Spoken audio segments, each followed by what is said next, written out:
لا يتوقع استكمال صفقة انضمام الجزائري ريان آيت نوري ظهير فريق ولفرهامبتون إلى صفوف نادي باريس سان جيرمان. وارتفعت أسهم الظهير الأيسر الجزائري بشكل كبير في الموسم الحالي بعد تألقه بشكل لافت مع نادي ولفرهامبتون ضمن منافسات الدوري الإنجليزي. ويتواجد نوري على رادار عدة فرق إنجليزية من بينها تشيلسي، كما كثف نادي العاصمة الفرنسية من محاولاته للفوز بخدماته خلال الميركاتو الشتوي الحالي. وفقا لموقع Get Football News France، فإن البرتغالي خورخي مينديز وكيل الأعمال الحالي لريان آيت نوري والسابق للنجم كريستيانو رونالدو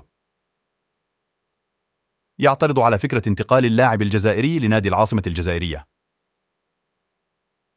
وتأتي هذه الخطوة الصادمة بسبب عدم تلقي مينديز لأي ضمانات بخصوص حصول موكله على وقت لعب كاف مع باريس سان جيرمان حال انتقاله إليه. ويخشى خورخي مينديز من بقاء ريان آيت نوري على دكة البدلاء، مما سيمنعه من مواصلة تطوير مستواه، خاصة وأنه لا يزال في بداية مسيرته الكروية.